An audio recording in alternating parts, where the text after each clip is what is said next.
बिस्मिल्लाहिर्रहमानिर्रहीम। अस्सलाम वालेकुम स्टूडेंट्स। क्लास 9 मुतालिया पाकिस्तान यानी पाक स्टडी का जो पेपर होना है उस हवाले से मैंने एक गेस्ट पेपर बनाया है।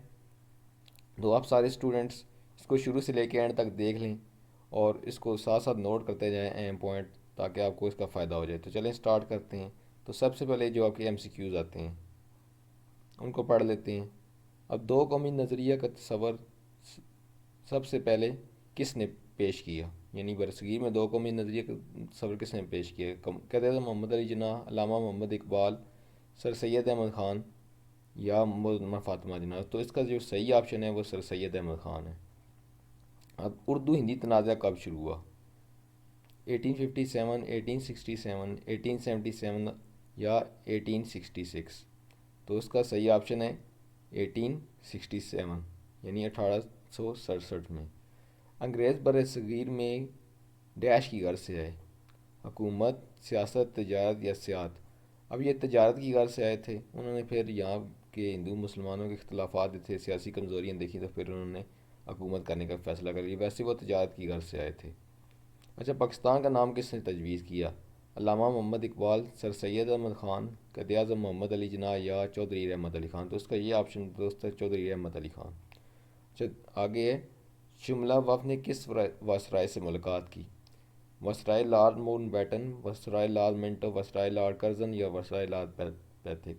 तो इसका ये ऑप्शन सेकंड वाला है, वायसराय लॉर्ड मिंटो, क्योंकि लॉर्ड माउंटबेटन वो लास्ट वाला था। ये शिमला वफ़द 1906 में था, तो इसने वायसराय लॉर्ड मिंटो से मुलाकात की थी। अच्छा, ये आप जब देखें जो मैं एमसीक्यूज़ बना रहा हूँ, अब ज़रूरी नहीं ये एमसीक्यूज़ आपके एमसीक्यूज़ में इससे रिलेटेड शॉर्ट क्वेश्चन भी आ सकते हैं। आपने पूरी बुक को पढ़ना है, मेन पॉइंट को देखने हैं। ये गेस्ट पेपर होता है, अगर आ जाए तो ठीक है। अब इसका ये मतलब हरगिज़ नहीं, तो कोई भी गेस्ट पेपर देखने का आपको वही आएगा। ये आपको तैयारी करवाने का एक तरीका होता है। अच्छा, आगे, पंजाब का दारुल हुकूमत कौन सा शहर है? इसमें लाहौर, रावलपिंडी, फैसलाबाद या मुल्तान? इसका ऑप्शन पहले वाला है लाहौर। पंजाब का दारुल हुकूमत लाहौर है, ठीक है। और सिंध कराची का दारुल हुकूमत है, वफाकी हुकूमत पाकिस्तान का इस्लामाबाद है। जो कोयटा बलूचिस्तान का है, और पेशावर केपी के खैबर पख्तूनख्वा का है। ये आपको पता होना चाहिए। अब केटू किस पहाड़ी सिलसिले का हिस्सा है? को हिमालय, को कराक्रम, को हिंदुकश? सॉरी, यहाँ पर मैंने को सलमान लिखना था, तो मैंने ये ऑप्शन कर दिया इसका। ये को सलेमान लिखना था, तो ये जो इसका ऑप्शन सही है वो है को कराक्रम, ठीक है। इसका ये ऑप्शन है। अच्छा, आगे है, सतह मुर्तफ़े पठवार एक डैश इलाका है? पहाड़ी, मैदानी, नहरी, बरानी? ये सतह मुर्तफ़े पठवार जो हमारा इलाका रावलपिंडी डिवीजन बरानी इलाका है बेसिकली, ठीक है। यहाँ पे बारिशों के ऊपर हमारी फसलों का इन्हिसार होता है। बारिशें हो जाए तो फसलें होती है, वैसे नहीं होती। ये बरानी इलाका कहलाता है। अच्छा, आबादी के लिहाज से पाकिस्तान का सबसे बड़ा सूबा कौन सा है? देखिए, सबसे बड़ा शहर तो कराची है, लेकिन सूबा सबसे बड़ा पंजाब है। आबादी के लिहाज से सबसे बड़ा सूबा पाकिस्तान का पंजाब है। और पाकिस्तान का सबसे बड़ा दरिया कौन सा है? इसमें दरिया सिंध, दरिया चनाब, दरिया जेलम या दरिया सतलुज? दरिया सिंध सबसे बड़ा दरिया है, बाकी इसके मावन दरिया हैं। तो आप बुक से और भी देख लीजिएगा, अपनी एक्सरसाइज से भी। और आप देखें, आपके होते हैं कि आपके कंसेप्चुअल क्वेश्चन बनाते हैं। कंसेप्चुअल इस तरह के टॉपिक के अंदर से एमसीक्यूज बन के आते हैं, किसी तरह के बन के आते हैं, कभी डेट्स के बन के आ जाते हैं। चलो, मैं एम पॉइंट की एक और वीडियो आपको बना के दे दूँगा, एम पॉइंट्स की डेट्स वगैरह की भी, ताकि आपकी तैयारी और अच्छी हो जाए। तो अब शॉर्ट क्वेश्चन पे आते हैं। अब शॉर्ट क्वेश्चन में आपको यही ऑप्शन होता है, या का ऑप्शन होता है। अब सबसे पहले नज़रिया पाकिस्तान के माखज़ बयान करें। ये नज़रिया कहाँ से अखज़ किया गया, ठीक है। इसमें ये नज़रिया इस्लाम भी आ जाता है, ठीक है। ये मुआशी महरूमियाँ भी आ जाती हैं। यहाँ नज़रिया पाकिस्तान, ये असल में ये चक्कर है कि कुछ चीज़ें कैंटर पब्लिशर की बुक में दी हुई, नेशनल बुक फाउंडेशन में नहीं हुई दी हुई, क्योंकि फेडरल बोर्ड ने जो रिकमेंड की थी, कैंटर पब्लिशर भी रिकमेंड की थी, और भी बुक्स रिकमेंड की थी। नेशनल बुक फाउंडेशन ने ये चीज़ें मिस की होती हैं। अच्छा, आगे, इसका दूसरा, इस्तेमार और नौ आबादी में क्या फ़र्क है? ये आपके चैप्टर में है, पहले चैप्टर में मौजूद है, आप वहाँ से देख इसको याद करें। अब शुमला वफ़ से क्या मुराद है? ये सारे आप बुक से देखें। तरीके खिलाफत कब और क्यों शुरू हुई? जब तुर्की में खिलाफत उस्मानी ख़त्म हो थे, बरसगीर में उसमें तरीके खिलाफत शुरू हुई। आप बुक से आगे डिटेल कर लें। अब जना गांधी मुज़ाकरात की नाकामी के सबब बयान करें, क्यों क्यों किस वजह से नाकाम हुए? ये सारी चीज़ें आपकी बुक से, हिस्ट्री है, हिस्ट्री तो चेंज नहीं होती, ये बुक से ही है। ये पहले भी चल रही है। आगे, शिमला कॉन्फ्रेंस की नाकामी की वजूहत बयान करें, शिमला कॉन्फ्रेंस नाकाम क्यों हुई। अच्छा आगे, करारदाद पाकिस्तान किसने और कब पेश की। ठीक है, मौलवी फजल हक ने भी पेश की थी, ये आपको पता है, तरीके पाकिस्तान अब करारदाद पाकिस्तान में। अच्छा आगे, अकलीतों के हवाले से क़ायद आज़म का मौक़िफ़ बयान करें, यानी कि अकलीतें क्या होती हैं, गैर मुस्लिम जो पाकिस्तान में जो गैर मुस्लिम है उनके जो राइट्स में क़ायद आज़म का क्या मौक़िफ़ था। अच्छा, SP सिंघा के मुसलमानों के लिए क्या खिदमात हैं। ठीक है, उन्होंने क़ायद आज़म को अपना क्या बनना था, सरबराह मानना था, वो सारा आपको SP सिंघा के बारे में लिखा हुआ है। अच्छा, हिंदुस्तान छोड़ो तरीक से क्या मुराद है। ठीक है, हिंदुस्तान छोड़ो जो उन्होंने, गांधी ने कहा था अंग्रेज़ों से कि हिंदुस्तान छोड़ दो, तो क़ायद आज़म ने फरमाया था पहले तकसीम करो फिर छोड़ दो। तो ये आप बुक से ज़्यादा डिटेल देख सकते हैं, मैं आपको मुख्तसरन बयान करूँगा, बुक से ज़्यादा देख लें और वही लिखिए। हिस्ट्री हिस्ट्री की चीज़ें आपको देखिए, पहले जो 2 चैप्टर हैं वो आपकी हिस्ट्री की चीज़ें हैं, वो आप सीधी सीधी आती हैं, उसमें आप चेंजिंग नहीं कर सकते होते। अच्छा, अब दूसरा आ गया, फैसलाबाद शहर की अहमियत मुख्तसरन बयान करें। अब यहाँ पे आप थोड़ा बहुत ऐड भी कर सकते हैं, बुक से वाला भी लिख सकते हैं। फैसलाबाद टेक्सटाइल की वजह से मशहूर है। ठीक है, इसको कपड़े की वजह से मैनचेस्टर कहा जाता है, ये सारा उसका आपकी बुक में जो लिखा हुआ है वो आप ऐड कर लें, ज़्यादा बेहतर है। अच्छा, CPEC के वाले से गिलगित बल्तिस्तान की अहमियत है, ये आपके उस चैप्टर में लास्ट वाले में भी है या सेकंड लास्ट में है। अच्छा, बलूचिस्तान को अभी मिसाइल की वजह से किन मुश्किलात का सामना करना पड़ा, सामना है। अब बलूचिस्तान में क्या है, अभी मिसाइल हैं, वहाँ ज़्यादा मुश्किलात हैं।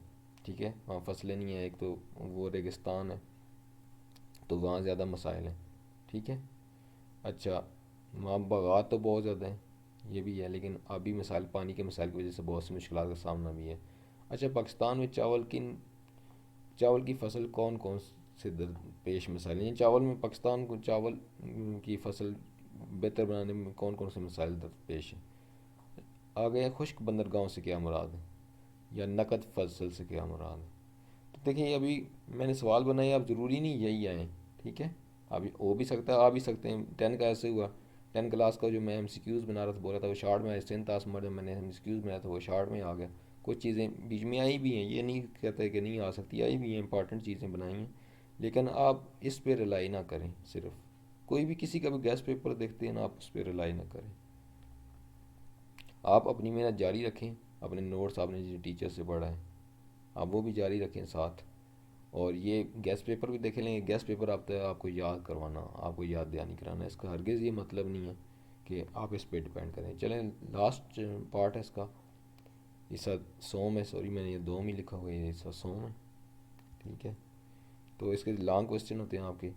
अब इसमें तरीके अलीगढ़ का तरीके पाकिस्तान के साथ तल्लक वाज़े करें। देखें, तरीके अलीगढ़ का तरीके पाकिस्तान का आप तल्लक वाज़े करना है, ये आपको मैं शार्ट से बता देता हूँ, आप आगे डिटेल लिख लें। ये सवाल थोड़ा कंसेप्चुअल है, कंसेप्चुअल सवाल भी बन के आते हैं कि अब जो सर सैयद अहमद खान ने तलीमी तहरीक की थी, उसके तरीके पाकिस्तान के साथ क्या तल्लक था। देखिए, वहाँ से जो पढ़े लिखे थे या मुसलमान माशी लिहाज से बहुत पीछे रह गए थे। फिर सर सैयद ने तलीमी लिहाज से, सर सैयद ने तलीमी तहरीक इसलिए शुरू की थी ताकि वो इंग्लिश को समझ सकें और फिर आगे बढ़ सकें, ताकि वो अंग्रेज़ों का अच्छे तरीके से बाद में मुकाबला कर सकें। फिर उसका असर हुआ तो उसी के फारगुल तहसील मुस्लिम लीग में आए। ठीक है, उस मुस्लिम लीग के सरबराह भी वहीं के पड़े हुए थे। फिर आहिस्ता से वहाँ के फारगुल तहसील ने मुस्लिम लीग बनाई, तो वो फिर असर था उस तहरीक का कि तरीके पाकिस्तान में वो फिर कुर्बानियाँ थी वो शामिल थी। अब इस तरह डिटेल से बयान, दोनों पढ़ के आपने खुद से डिटेल से इसको बयान करना है। अब ये आप इसकी जगह आप अल्लामा इकबाल के अफ़कार की रोशनी में नज़रिया पाकिस्तान की अहमियत बयान करें। अब नज़रिया पाकिस्तान क़ायद आज़म के अफ़कार भी हैं, अल्लामा इकबाल के भी हैं, सर सैयद अहमद ख़ान के भी हैं। ठीक है, आप थोड़ी सी बढ़ा चढ़ा के डिटेल भी बयान कर सकते हैं, अगर आपके 2 पेजेस है ना वहाँ पर। ठीक है, आपने 2 पेजेस पे अपने सवाल मिटाना है या 2 के करीब लेके जाना है, तो आप थोड़ी थोड़ी डिटेल भी ऐड कर सकते हैं। ज़रूरी नहीं है आपकी बुक पे लिखा हुआ है आपने एक एक लफ्ज़ वही लिखना है, आप थोड़ी सी चेंजिंग भी कर सकते हैं उसकी, लेकिन आपने चेंजिंग टू दी पॉइंट करनी होती है, खाली नहीं छोड़ना पेपर को। अच्छा, 3 जून 1947 के मनसूबा के अहम नुकात बयान करें, ये बहुत इंपॉर्टेंट सवाल है। 3 जून 1947 के मतलब डिटेल इसमें बुक में बहुत ज़्यादा दी हुई है, आप वहाँ से देख सकते हैं। अच्छा, यह पाकिस्तान चीन राहदारी यानी CPEC जो है, इसके फ़ायदे तफसील से बयान करें। ठीक है, यानी उस जितने आपके पॉइंट आ सकते हैं आपने एडिंग वगैरह बना के लिख देनी है। अब इसके फ़ायदे उसमें दिए हुए हैं, इसमें तरक्की होगी तो आप गिलगित बल्तिस्तान के हवाले से भी है, ग्वादर पोर्ट भी है, और उसके फ़ायदे आप बुक से आपको दिए हुए, आप वहाँ से पढ़ सकते हैं। तो उम्मीद करता हूँ आपको ये वीडियो पसंद आई होगी। तो अगर मेरी वीडियो पसंद आए तो चैनल को सब्सक्राइब करें और वीडियो को लाइक और शेयर करें। तो इंशाल्लाह मैं अभी और भी वीडियो अभी बना देता हूँ हर चैप्टर के अहम पॉइंट के हवाले से भी, और गेस्ट भी अगर देखता हूँ मैं एक कल एक और अगर बन जाता है तो चलें अभी आप इससे तैयारी करें, वैसे भी आप अपनी तैयारी करें। और डेट्स वाला मैं बना देता हूँ और इम्पॉर्टेंट पॉइंट और भी चैप्टर वाइज भी मैं ट्राई करता हूँ बन जाए, एक गेस और भी बन जाए। तो उम्मीद करता हूँ 9th class students federal board आपको ये वीडियो पसंद आएगी। तो फिर मिलते हैं नेक्स्ट वीडियो में, तब तक मुझे इजाज़त दें। अल्लाह हाफिज़।